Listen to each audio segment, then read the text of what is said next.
Good evening, welcome back.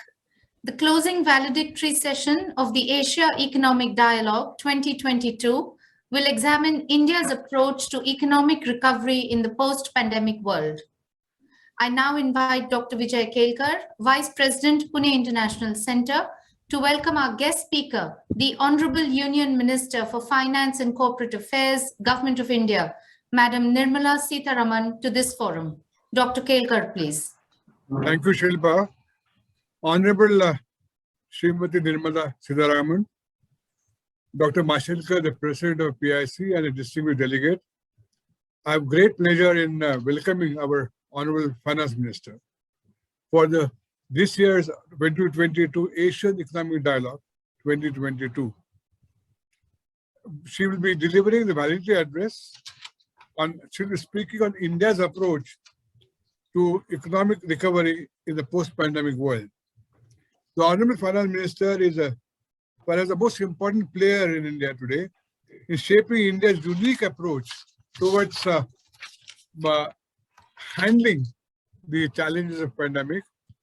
To my mind, it is unique in many ways, but to my mind, the most interesting part of uniqueness approach of ours seems to be that she has taken into account not only the interests of our citizens, but India is trying to also take into account the interests of vulnerable people of other countries, particularly from Africa and our neighboring countries.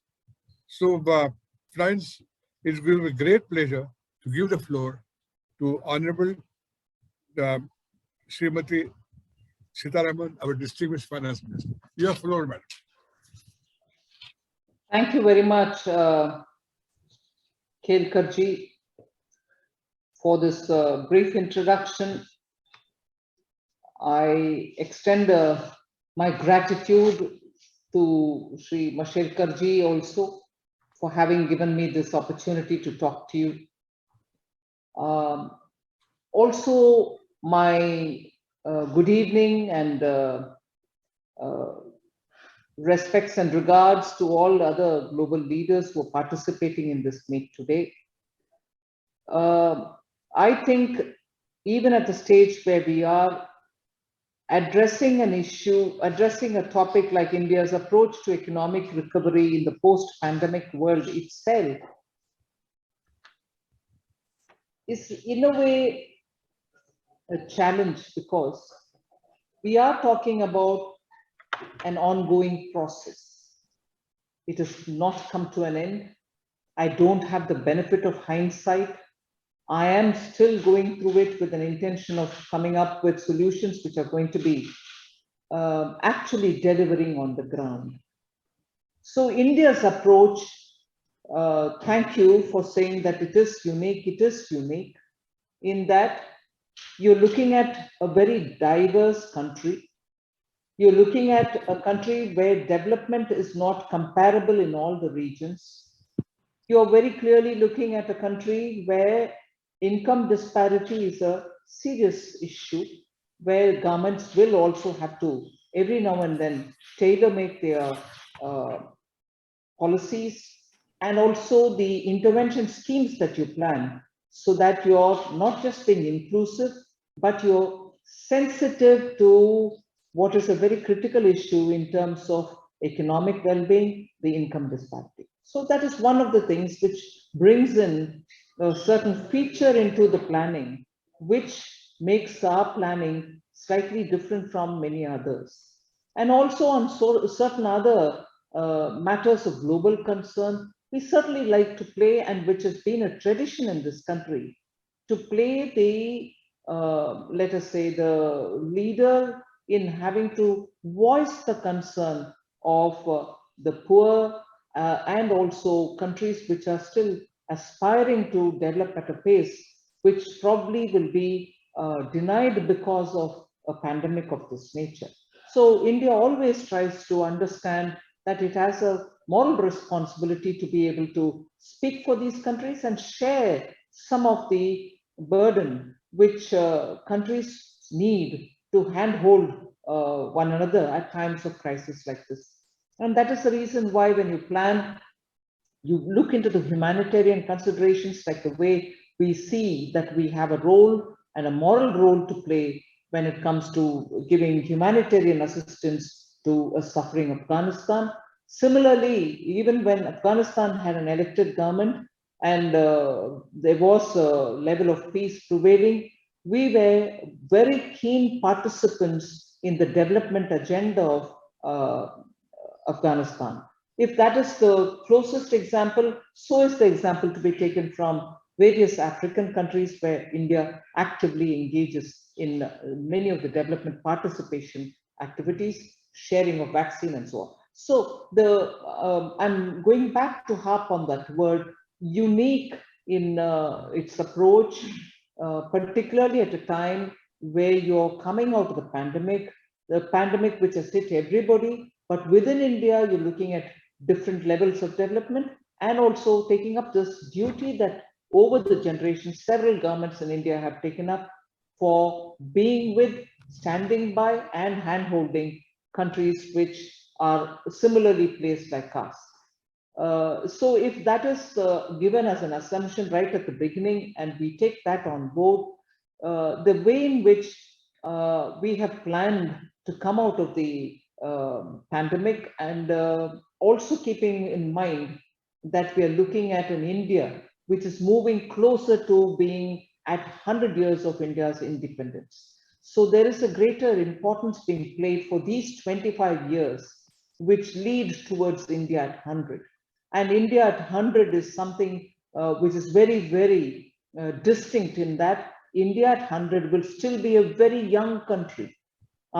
Youth who are going to be below 35 are now in a very big number, but towards India at 100, that number probably also will proportionately keep coming down. However, they will be in their productive age group, and for them, we need an India which will have adequate infrastructure of such nature that can be, for today, a futuristic, laying of the foundation for a futuristic India, which will be technology infused. And we recognize the fact that today Indian population is very tech savvy, irrespective of where they are, whether in rural or in urban or semi or fully literate. So there are very many positive indicators which I want to take on board even as a plan for the recovery, one of which is being the technical readiness with which technical adaptability happens, whether in payment, whether in using their telephone to order for their goods, or when government's own entitlement messages reach people saying your money has been up there, DBT to your account, or when food grains come to the ration shop with an SMS given to your phone. There are ways in which people have shown that they're quite happy to take on technology. But the larger message here is India moving to 200, India moving to 100, also making up for the youth aspirations is going to have very many possibilities. But as we are looking at today, we have to be realistic given the global situation that is developing. As it is, we have had good commitments made by the Honorable Prime Minister towards climate change. The COP26 meeting, where India committed itself for transitioning from fossil fuel to green energy, itself requires a very high degree of commitment, both in terms of money and also the process of shifting away from fossil fuel to greener energy, which requires a lot of investing in people, investing in building awareness, investing political capital to tell that these transitions are going to be critical for us as we grow into the newer era post the pandemic, which requires both commitment from the political leadership and also the money which is so required for investing in this transition. It also requires a lot of private industry participation. And therefore, this itself is a major commitment that India has given. And therefore, India's approach to economic recovery is going to have the green energy transition itself as one of those very big factor for which investments will have to be made, and continuous monitoring so that we are able to achieve the goal. So if I were to put in the form of 3 pillars which will hold this economic recovery approach of India, if I were to put it into a 3-pillar kind of a structure, we are building the roof of India at 100 with 3 pillars. The first one where I've said transition towards greener energy and investing in them, and also the strength of that pillar is going to depend on people adapting it, the cost of this transition being kept affordable, and therefore this itself is going to be a big commitment for this government. And also from next year, every time when the budget is made, that will be a big feature in which India will have to invest, which means that many of your old thermal power plants will have to be gradually converted. You will have to depend less on coal, although ironically, India is still rich in coal endowments, which is still not adequately mined. So if I were to get into that pillar a bit more in detail a bit later, so that's my first pillar on which my recovery plan would rest. First, not in terms of priority, equally all the 3 pillars will have their priority. The second pillar is the kind of infrastructure that India needs, be it in soft human power or the infrastructure which is hard, multi-dimensional, where you're looking at building bridges, roads, ports, and so on, creating the assets on which India will actually have all its economic activity churn around, and the human resource will have to be tailored and also skilled to meet the requirement of living with and also productively utilizing the infra which is being created, be it digital or be it hard civil constructions. You need manpower to service all of them in this era. So that infra itself will mean investing in hard infrastructure, equally readying manpower to use them and also to service them as much as exploit them. So I'm looking at the second pillar, which has both human element and also the hard asset creation element. So that is my second pillar. The third pillar is the health and education component of India's population. Now, for which there are so many different aspects which simultaneously get into it. Providing for health, which means health infrastructure. Providing for health also means that I need more doctors, nurses, paramedics, and so on, for which my university education should have the capacity. I will have to invest in it, not alone by the government, but also to create policy space with which I'm able to draw private investments, also to given capacities in particularly the STEM areas.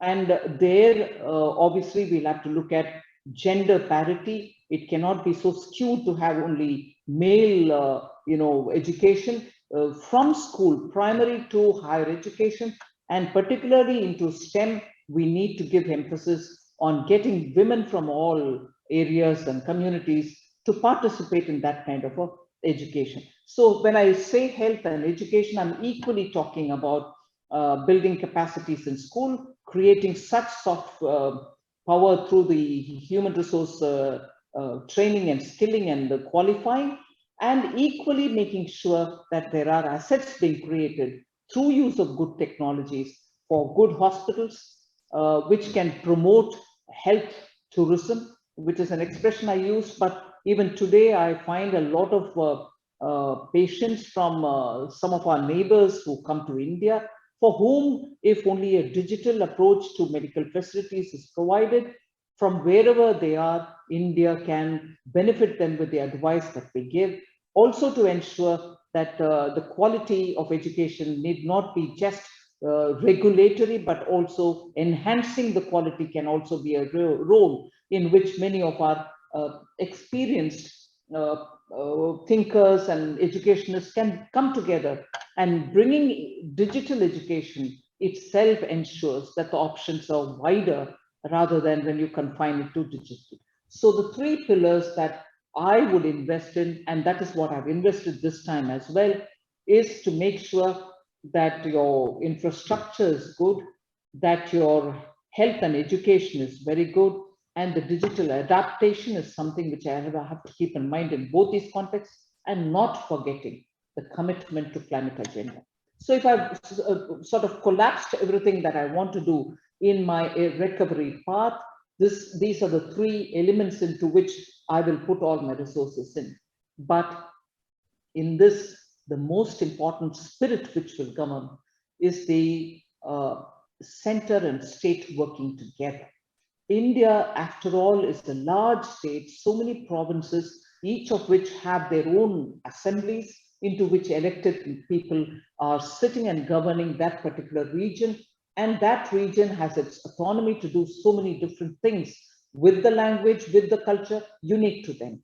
So the three pillars that I talk about for India to hold up in India at India 100 will have to be grounded in the states. These three pillars cannot float. They'll obviously be riveted to the ground, and the riveting will have to happen in the states. So everything that government will have to do will have to keep in mind that the ground on which it is kept is constantly strengthened. So the strengthening of the ground means the center and the state will have to work together to have these three pillars held in such firmness that India at 100 will be able to strongly build on itself, and also energetically have its youth participate with good education and good health, and making sure that the manpower that we create is going to be able to service the world all over. The achievements during this pandemic period, particularly in the vaccine development, is a reward that India has faced and India has reaped for the several years and probably even decades of investing in medical or in the pharma industry. The pharma industry went through a good phase, and because of predatory pricing of countries abroad, I'm not taking any one particular country's name, but predatory pricing by countries outside of India, which ate into the market which is developing in India. Many of the capacities which got built were evaporated. They were either taken over or they couldn't compete anymore with predatory pricing. Now, the pandemic has given us an opportunity to understand that, and we have restored a lot of strength into that area where inherently India had a capacity. Now we are coming into making sure that our APIs and KPIs are available for our own bulk drug industry, and therefore that segment is getting a lot more strength. And the vaccination being produced in India has actually made us all sit up, understanding this is an area in which we should be giving high concentration, investing in R&D, so that India can address global health needs with this lead advantage that we have.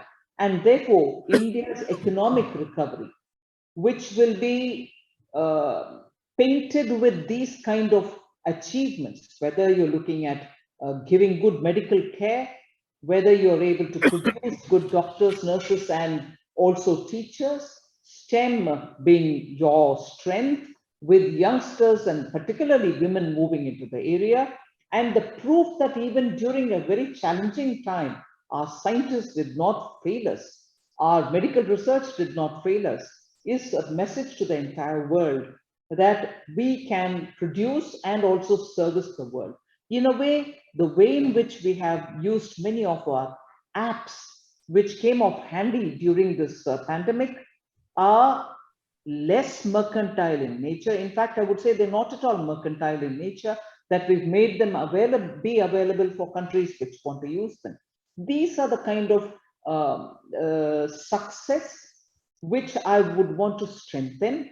So the economic recovery is not purely looking at just manufacturing things, but also investing in R&D and making sure that manufacturing is not just tools or machine and equipments, but manufacturing is also of drugs and vaccines.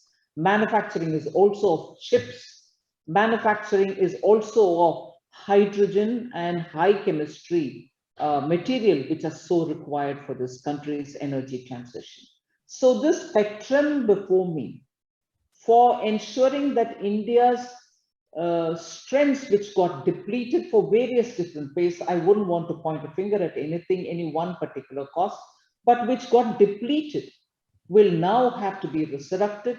And even the resurrection will have to be both from public and private.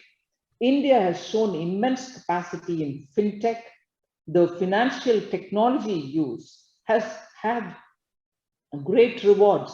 We find very many countries today approaching us to say, how did you manage the DBT? How did you manage to have technology-driven identity given to your citizens? Of course, all this will also raise questions of how are we going to manage the privacy of citizens, but these are essentially going to come out of dialogue, and with dialogue, we'll be able to have checks and balances brought into the system. So the inherent strengths which were lost over the decades for various other reasons will have to be resurrected. And for strengthening the states and the center relationship, one big stress area, I would think, is going to be how we manage urban settlements. Because India's urbanization has had very patchy success. Our economic recovery will have to be such that where excess population, which remains in underemployed jobs in the rural areas, will have to find jobs, but yet both rural and urban need that kind of fundamental infrastructure facility for a better living, will need urban facilities in rural areas and rural goodness and wellness in urban areas as well.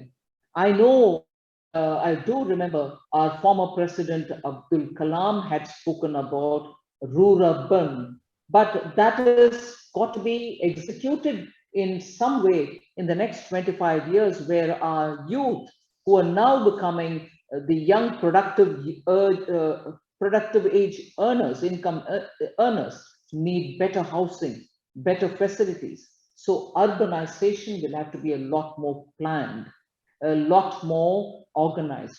But as I said in the budget, it can't be based on, yes, it will happen, business as usual. No, it is not business as usual. There should be greater thought going to it in an eco-friendly way. We'll have to have urban facilities created in a vast number of regions of our country so that people have better living. In all this, the one emphasis will be ensuring greater digital education, better financial education, and ensuring the financial inclusion attempts will be better utilized by those who desperately need that kind of assistance. The account aggregator is an example that I would want to highlight. Even the smallest of businesses can avail through the aggregator facilities to enhance their business or better their business.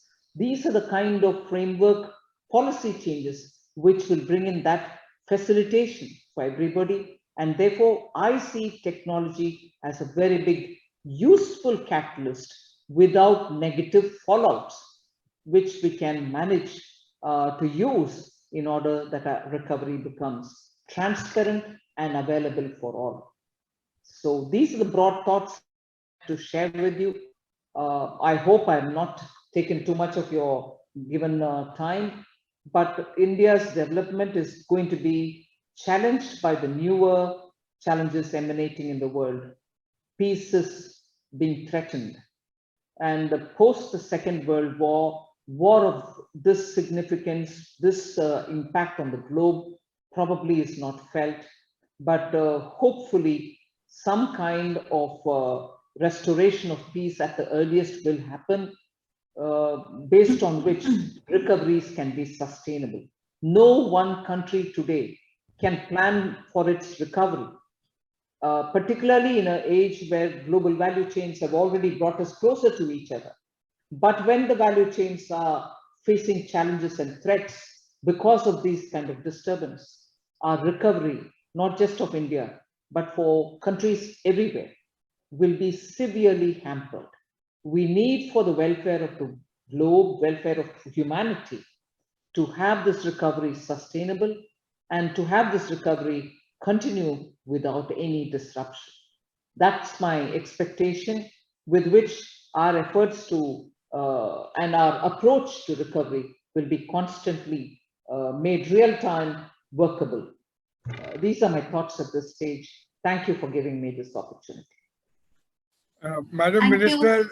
Madam Minister, on behalf of all participants, I thank you for your very, very, very illuminated address. And if you permit, Honorable Minister, I would want to speak a personal note, because I'm a former North Block Mandarin, and I never felt that we have taken, like you have taken, enlightened long-term view of economy. We always feel short-term, but your whole approach has been long-term, and what you call your three-stool strategy, your three principles, all looking at long-term. And I think that augurs well for the economy. And once again, I want to thank you on my behalf, Dr. Mashelkar's behalf, and all the distinguished participants for sparing your time and sharing your very, very important thoughts on what India is doing. Thank you very much. Thank you. Thank you. Thank you very much. Thank you.